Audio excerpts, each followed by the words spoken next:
AFamilia! Maligayang pagdating sa bagong episode ng Algo Filipino Tambayan. Ako si Marie Dominic Onya, ang Creative Director ng Algo Filipino at isa sa mga VJ dito sa Algo Filipino Tambayan. Mabuhay, AFamilia! Ako naman si Marjorie Marcelino, ang Associate Creatives Director at isa rin sa mga VJs ng Algo Filipino Tambayan. At para sa episode natin ngayon, nasa pangatlong episode na tayo guys ng Season 1 ng Algo Filipino Tambayan. At para sa episode ngayon ay may makakasama tayong isa sa mga hinahangaan talaga na content creator pagdating sa social media at isa sa mga madalas siguro nyo itong napapanood sa mga TikTok, YouTube at iba pang mga blog communities pagdating sa tech community. So ano pang hinihintay natin? Tara na at kilalanin natin siya dito lamang sa Algo Filipino Tambayan. Hello? Hi! Hi! Hello po! Magandang hapon. So, magandang hapon sa episode 3 ng Algo Filipino Tambayan. Para sa espesyal na panauhin natin ngayon ay nandito si Mr. Bryl Lim. Si Kuya Bryl Lim, isa siyang 22-year-old software engineer na nakabase sa Cebu, Philippines. At isa sa mga co-founder ng Pangatlong at isang content creator sa TikTok. Thank you for the introduction. I am a software engineer based in Cebu. Pero right now, I'm working from home since pandemic tayo. And I also started our development firm called Pocket Devs, and my schedule is super busy. So thank you for having me, Algo Filipino. Thank you, Kuya Bryl. Isang pleasure po na makasama kayo ngayon dito sa espesyal na episode ng Algo Filipino Tambayan. Gusto po naming malaman kung paano nga ba nagsimula si Mr. Bryl Lim sa kanyang career bilang isang software engineer. So paano ko sinimulan yung career ko? Basically, I enrolled in an IT program. So isa akong IT graduate, and then before pa lang ako nag-graduate, I already nag-apply na ako sa mga companies, ganun. And nung fourth year college ako, I applied, and may ilang company naman na I got a job offer. And then yung iba, hindi ako pumasa. So sa tatlong yun, pinili ko syempre yung pinaka-okay na compensation. And then after graduation, nag-start ako sa first job ko as a software engineer, yung job title. And basically that's how I started my career. And then I worked at the office for a few months. And then biglang nag-pandemic, and then I've been working from home ever since. Ano-ano po ang mga pagsubok na iyong naranasan habang kinakamit ang iyong mga pangarap? I think lahat tayo in the technology field, mafe-feel natin na hindi tayo competent for a specific job. Naranasan natin yung imposter syndrome na, baka di ako magaling, di ko kaya to, ganyan. Pero that's one of my challenges din. And also yung constant na kailangan mong mag-aral kasi technology is evolving rapidly, and every week, every month may mga panibagong frameworks, panibagong teknolohiya na kailangan mong pag-aralan to keep up with the market. So that's also one part of the challenges. So if hindi ka magki-keep up with the evolving tech, magiging left behind ka, and so does your market value or your, let's say, employability, no? And ayun, I still struggle with it sometimes, pero for the first part, yung pagdi-deal ko with the imposter syndrome, I keep track of my progress. Tinatrack ko yung lahat ng projects ko, lahat ng ginawa ko to validate na, uy, nagawa ko pala to, kaya ko pala to. Ganyan. And also, I look for inspirations from other mga kilala ng mga developers. No, I learn from their experiences, ganun, and I use them as my inspiration. Can you tell us about your startup? Paano po kayo nagsimula sa Pocket Devs? Ayun. So, nung college pa lang ako, sumasali ako sa mga hackathons, no? And yung mga kasama ko sa hackathons are yung naging group ko rin sa capstone or thesis. And luckily, nung nag-work na ako, sila rin yung mga workmates ko, the three of us. And nung nagsimula na yung pandemic, we thought, how can we, and biglang nag-boom yung mga maliliit na businesses, small businesses. So I thought, guys, how can we help the small businesses digitalize, or how can we move their business online? How can we help? So we offered a service na we can create online stores for them, and ayun. So we started Pocket Devs, tatlo kami, and with the same goal of helping small businesses. And then a year after, we're still going strong. Marami na kami sa team. And Yes. we've helped a lot of businesses na rin over the span of a year. And Yes. ayun. And masaya din when you're starting something, no, with friends you trust, with people you That's know. right. Yeah, kasi they strive you to be better and you have a common goal. So, pwede niyo po ba kaming i-walk through sa iyong startup company ng Pocket Devs? All right. Ayun. So Pocket Devs is a development firm. So we provide software solutions to different clients from different industries. So gumagawa kami ng web applications, mobile apps, graphic design, online stores, lahat. And in any industries, whether it be e-commerce, healthcare, education, like mga CMS portals, ganyan. That's the service that we provide. And aside from those, gumagawa rin kami ng sarili naming software solutions tulad ng but hindi pa siya nala-launch. We're still in development. Tulad ng Pocket Teams, which is a project management tool, Pocket Store, an online store solution. And those are everything that we've offered so far. All right. So, when you're in the startup company po, what are your challenges in building a startup company such as Pocket Devs? So when you're launching a startup, let's compare it to working at a big company. So when you work at a big company, kung anong role mo, yan lang yung gagawin mo.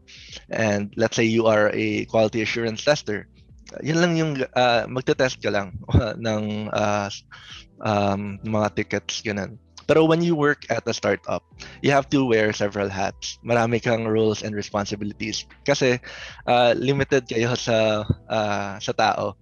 So ako as a CEO, sometimes I get to work as a project manager, then I get to work as a developer then.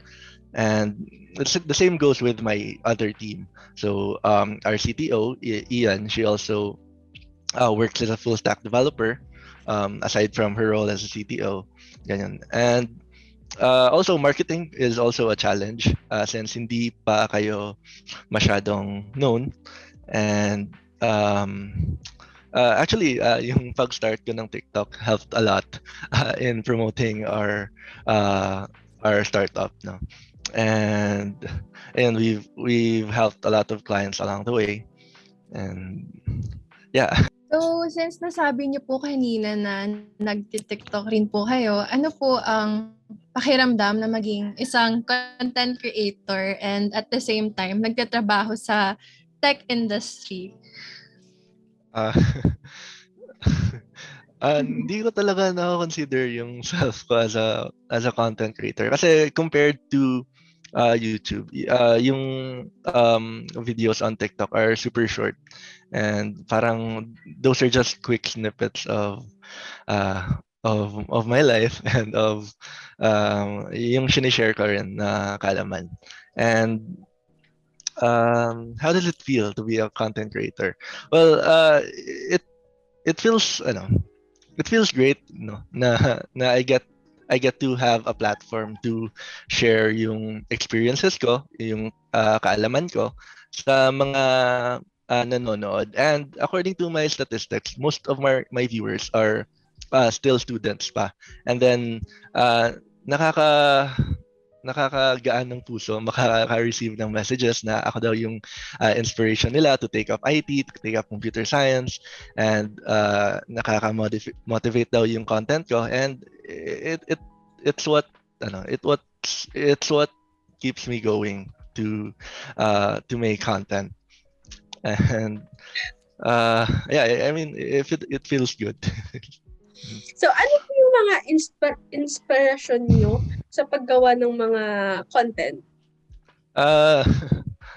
It's funny kasi dati nung college pa lang ako, tinutulungan ko yung mga classmates ko, especially in alam niyo ba yung data structures and algorithms? So, tinuturuan ko sila on paano mag-solve, how you can program this and that.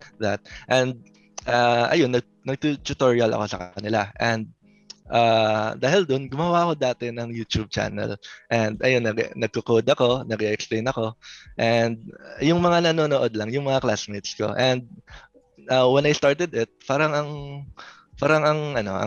saya ng feeling na nakakatulong. And then later on, I discovered TikTok. And actually, I started TikTok nung March this year. And then akala ko sasayaw-sayaw lang ganyan. So my first video was actually Do you I dance shared. po ba? Do you dance? No, I don't. Please huwag niyo akong ipasampo. Hindi naman po. Yeah. So yun, yung first video ko talaga on TikTok was I was sharing how it feels like to be a freelance developer. And then I shared some anong advantages working in the tech industry, and ayun, biglang nag-boom or biglang nag let's say viral, and maraming interested. There's a lot of people asking me several questions, ganun, and ina-answer ko lang naman. And yun yung sinabi ko kanina, yung mga messages nila in my Instagram, Facebook, TikTok DMs na uy, Kuya Bryl, I got my first job now thanks to your content. Programmer na ako. Uy, Kuya Bryl, I'm now a computer science student. I passed my subjects, ganyan. And if you were in my position, it would really make you driven, to deliver content. Ano po ba ang nagmo-motivate kay Kuya Bryl sa pang-araw-araw? Yun po. Single ka daw, Kuya Bryl. Maraming nagtatanong yan.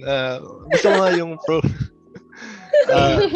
Sige, let's just say na may mga syempre, we all have goals in life, and every day is a step closer to achieving those goals. And part of my goals na rin is to grow our startup, yung Pocket Devs, and mas mapalawak ko pa yung knowledge ko in the tech industry, and to share with people na rin kung ano yung experiences ko.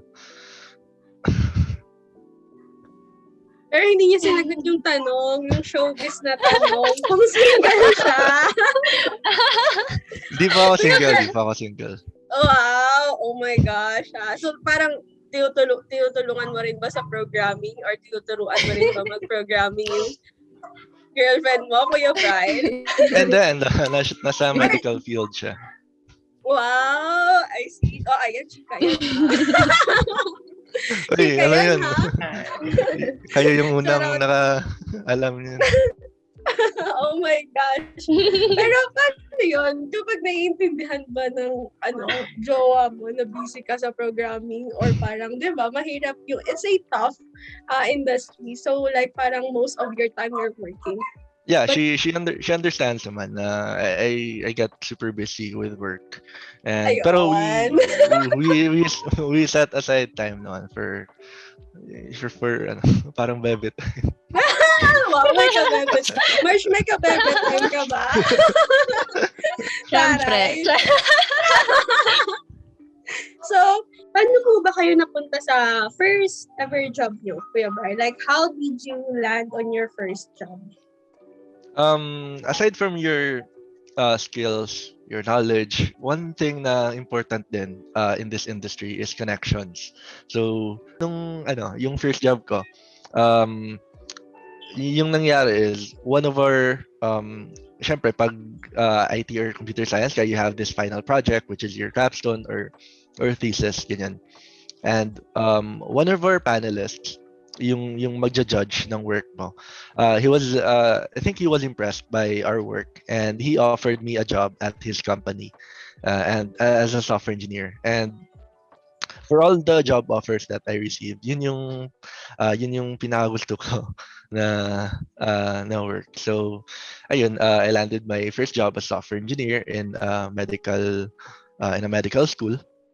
And ayun, the rest is history. So, what are your advices, Kuya Bry, when kapag po naghahanap ka ng trabaho, ano yung mga mapapayo nyo na kapag naghahanap or like tips siguro more you're in the tech industry most especially? In the tech industry, marami akong tips. Number one is you build a solid resume, no? Kasi yung resume is what you present to your future employer. So if minadali mo lang, hindi siya ma-entertain. Pero if you worked hard on it, and you'll get a good chance landing a job interview. And in terms of resume, don't forget to also have a portfolio of the projects that you've done. Pwede mong isama yung mga nagawa mong projects sa school, ganun. So let's say you've built a website, ganun. That could be also part of your resume. I mean, your portfolio. And in terms of finding a job, it's super normal to be rejected. Don't be discouraged kapag na-rejected ka when you first applied kasi there are tons of opportunities out there, especially in the tech industry, no, na super in demand. And yun lang, be confident about yourself. Don't let imposter syndrome get to you. And yeah, I think that's all for now. Marami pa, pero I think those are yung importante. So for the last question, what is your advice to the youth and sa mga aspiring software engineers like you po in the future? Right. So yung advice ko to the youth and to all aspiring software engineers out there, you have to have a passion in what you're doing, and you have to kailangan yung maging lifelong learner. So hindi nagtatapos sa school yung pag-aaral. After you get out of school, you have to be continuously interested sa teknolohiya and continue to keep learning, practicing, building projects, ganun. Para po sa segment natin ngayon, we're going to do Fast Talk with Mr. Bryl Lim. Okay? Ready na kayo, Kuya Bryl? In 3, 2, 1. Aso o pusa? Pusa. Mangga or grapes? Mangga. Tall or short? Tall. Favorite programming language? Python. Madali ang Python. Moreno o maputi? Moreno. Ako. TikTok o Instagram? TikTok. Hello, goodbye. Hello. Adobo o sinigang? Sinigang. Sipag o tiyaga? Tiyaga. Eighth time of the day. Evening. Sunrise or sunset? Sunset. Ganda o talino? Talino. Maulan o maaraw? Maulan. Tahimik o maingay? Tahimik. Island life o city life? Island life. Favorite place to go?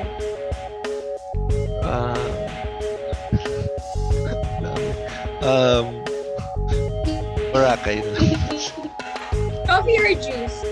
Coffee. So where do Mr. Bryl Lim see himself 5 years from now? Professor.